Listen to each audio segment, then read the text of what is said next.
آج کے بیان کا خلاصہ 3 باتیں ہیں۔ نمبر 1، دین کے کام کرنے والوں کو اگر تکلیف ہے تو وہ یہ نہ سمجھیں اللہ مجھ سے راضی نہیں ہے، وہ یہ نہ سمجھیں کہ اللہ مجھ سے ناراض ہو گیا ہے۔ دین کا کام کریں، کچھ تکلیف آئے گی، جب تکلیف آ جائے تو نمبر 1 پہلا کام کریں صبر، پہلا کام صبر، برداشت کریں، ڈٹ جائیں، اور دوسرا زبان سے کہ انا للہ و انا الیہ راجعون۔ بلکہ حدیث پاک میں رسول اللہ صلی اللہ علیہ وسلم نے ایک تھوڑا سا اضافہ فرمایا جب مصیبت آ جائے تو تم انا للہ و انا الیہ راجعون پڑھو، اور پھر یہ دعا مانگو اللہم آجرنی فی مصیبتی واخلف لی خیرا منہا۔ جب تم دعا کرو گے تو جو چیز گئی ہے اللہ اس سے بہتر تمہیں عطا فرمائے گا۔ اب اس پر آخری واقعہ سنیں۔ حضرت سلمہ رضی اللہ تعالیٰ عنہ رسول اللہ صلی اللہ علیہ وسلم کی زوجہ ہیں اور ایمان والوں کی ماں ہیں، اور بڑی جلیل القدر خاتون ہیں، عجیب ان کے کارنامے ہیں۔ نبی کریم صلی اللہ علیہ وسلم کے نکاح میں آئی ہیں۔ سلمہ کے شوہر ابو سلمہ تھے۔ جب خدا نے بیٹا سلمہ دیا، پیار اتنا تھا کہ شوہر نے اس نام سے کنیت ابو سلمہ رکھی، انہوں نے اپنی اس نام سے کنیت سلمہ رکھی، اور دونوں بڑے لوگ تھے، خاندانی اعتبار سے بڑے تھے، خامد بیوی کا آپس میں پیار بھی بہت تھا۔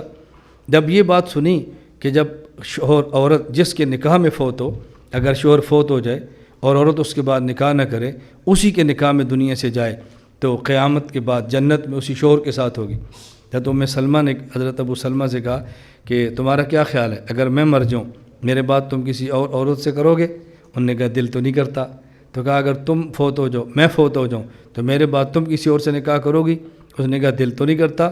ابو سلمہ فرماتے ہیں سلمہ اگر میں فوت ہو جاؤں تو میں تجھے نصیحت کرتا ہوں کہ میرے جانے کے بعد کسی اور سے نکاح کر لینا، تو نکاح کر لینا۔ سلمہ کہتی ہیں ابو سلمہ رضی اللہ تعالیٰ عنہ بڑے جری دلیر اور سردار قسم کے صحابی تھے۔ ابو سلمہ کا انتقال ہوا تو سلمہ کہتے ہیں میں دعا مانگتی اللہم آجرنی فی مصیبتی حاضی، اللہ اس مصیبت پر مجھے اجر دے، واخلف لی خیرا منہا، اللہ اس سے بہتر مجھے شوہر عطا فرما۔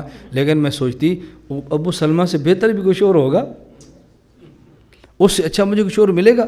میں دل میں سوچتی، لیکن چونکہ اللہ کے نبی صلی اللہ علیہ وسلم کا حکم ہے کہ جب مصیبت پیش آئے تو انا للہ و انا راجعون بھی پڑھو، اور ساتھ یہ دعا مانگا کرو اللہم آجرنی فی مصیبتی واخلف لی خیرا منہا۔ میں پیغمبر کے وعدے پر یقین کرتی ہوئی دعا تو مانگتی تھی، لیکن دل میں بات کھٹکتی تھی ابو سلمہ سے بہتر کوئی شوہر ہوگا؟ میں اس وقت مجھے تعجب ہوا جب رسول اللہ کا پیغام نکاح میرے پاس آ گیا۔ میں نے کہا حضور نے سچ فرمایا ہے، مصیبت پر یہ دعا مانگو تو اللہ جو لیتا ہے اسے بہتر عطا فرماتا ہے۔ اللہ کے وعدوں پر بندے کو یقین تو ہو نا، پھر اللہ بہت نوازتا ہے، اللہ بہت نوازتا ہے۔ اللہ آپ سب کو عطا فرمائے، اللہ سب کی برکت سے مجھ کو بھی عطا فرمائے۔ اللہ میں اپنا مخلص اور نیک اور متقی بندہ بنا دے، جو ہم سے خطائیں اور گناہ ہوئے اللہ اپنے کرم سے اس کو معاف فرما دے، اور اللہ ہمیں اپنا نیک بندہ بن کے زندگی گزارنے کی توفیق عطا فرمائے۔